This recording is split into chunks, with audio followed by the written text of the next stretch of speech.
So, Mac, the mic is back to you. So guys, we are showing you, people in here, Nali, they are listening to you and listening to me, and smart people will judge, 1 million human beings, they are flying in the top of a board. I don't know.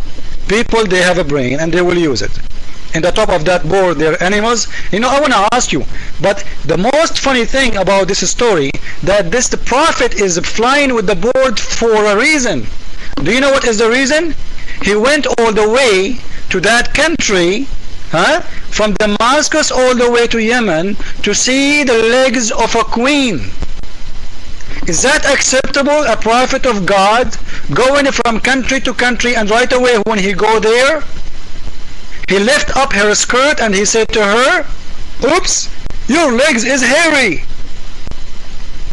And as long we are talking about that, I would like to mention to you that the one who mentioned to him that woman who your prophet is flying to her, it was a bird. He is the hubhub. Hubhub, I don't know what they call him in English. We call him in Arabic hudhud. This small bird is like bigger than it's smaller than a chicken. One day the Prophet Solomon, he did not find him. He said, where is the hudhud? When I see him, I will punish him. And this hudhud was the minister of farming and irrigation. Imagine a bird, he is in charge of farming and irrigation. And he worked as a satellite system. And later when the bird came back, the prophet questioned him. He said, where you was? He said, I was looking for you for a woman. If you know what I find, you will forgive me. He said, what? He said, a woman in Yemen, she is a queen. She is a great queen. She have a great kingdom, a lot of money, a lot of men, a lot of power. And she have no hair in her legs. What we learn from such a story from your book? Get a proof. Take the mic, Nali, Akbar, and I will give you the proof in a second. Jibreel, he think that we are people who say things without proofs. It's not us. It is the same surah we are talking about. Take the mic, Nali, and I will give you the proof right away. Sir, first of all, again, we're not talking about the prophethood of Solomon or anybody else, okay? We're talking about, is Muhammad Sallallahu Alaihi Wasallam a prophet of God, okay? Why are you taking us to all these different topics? We're talking about, is Muhammad Sallallahu Alaihi Wasallam indeed a prophet of God, okay? And from your definition, again, I don't understand it. If you have a different definition of what a prophet of God is, then please, by all means, share that with us. But from the beginning of this talk, that was my first question to you, and you answered me by saying that the prophet of God is basically, tells the people whatever God told him to say. And again, that's exactly what we believe that the Prophet ﷺ did, and it goes from the very first ayah that was revealed to him. So unless you have another definition for what a prophet of God is, then what are we discussing? We're walking around here in circles, and you still haven't given me another definition, but you're bringing up other things that's supposedly to disprove that Muhammad Sallallahu Alaihi Wasallam is a prophet of God. If you want me to discuss he a prophet of God, we need to have a good definition of what a prophet is. All right, and I have my own definition, but I want your definition so that this way we can discuss that, prove or disprove. Okay, whether the teaching is good or the teaching is bad, that you can. A lot of teachings can be good in my opinion and bad in your opinion, and vice versa. That doesn't mean that the person is not a prophet of God or is a prophet of God.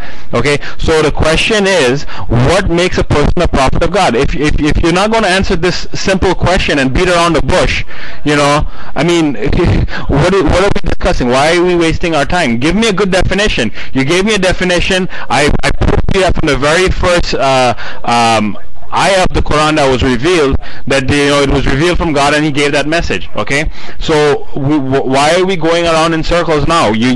Unless you have another definition for what a prophet is, give us that, and then we can go for or against that for Prophet Muhammad sallallahu alaihi wasallam. If you're going to go in all these tangents and not give me a good definition, and the only definition that you gave me has already been proven, why are we wasting time anymore? Okay, so give me a good definition of what a prophet is, or like I said, from the very first ayah that was revealed to Prophet Muhammad sallallahu alaihi wasallam, he is a prophet because whatever he was told, this is what he gave to the people. Alright, so your mic, either you give us a good definition of what a prophet is, or you just tell us that you're just here to waste our time. Your mic. Sir, we said our definition. The definition is the one who tells the truth, that God teaching him that. And this is the Quran. This is what made your prophet a prophet. Without the Quran, he is no prophet. So we are showing and exposing lies from the Quran, because this cannot be true. A bird, he work as a pimp. Why a bird? He is looking for a prophet of God. For a woman, she have no hair in her legs. What we learned from the book of God about this, and why the prophet is looking for a woman. What about, he have all those kingdom, and he is sending his birds to look for women, and he is going inside their skirt to see if they have hair or not. This is a cartoon. So when I ask you a question, your friend, he's saying, yeah, this is the hudhud. Read the explanation. The explanation saying he was an engineer, worked for the prophet. This is the explanation of Ibn Kathir. And his job is farming and ministering of farming or irrigating. And he went all the way to Yemen to find the women. We are showing stories, they are crazy from your book, sir, to prove that your prophet cannot be a prophet. But it's very clear you don't want to explain it because you are ashamed of stupid stories written there. I want to ask you now, Naliakbar, as long as you keep insisting, let us give a definition for a prophet, give the definition for a prophet. Do prophets speak for Satan? Do prophet of God talk for God or talk for Satan? If a prophet of God, you will say to me, prophet of God, he speak for God. How you explain to me this verse in the Quran saying, your prophet was a prophet of Satan? And this is the verse in the front of your eyes. Your mic.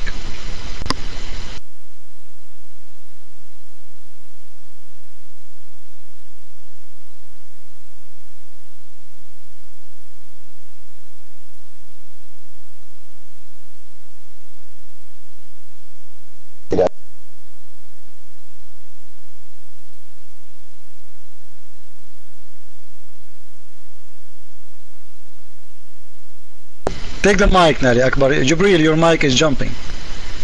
I know Jibril is and Naliakbar, they are on the phone together, trying to help each other. It's okay. He need help. Go ahead, Naliakbar. Tell me, how your Quran saying Satan spoke using the mouth of Muhammad, making Quran? Your mic.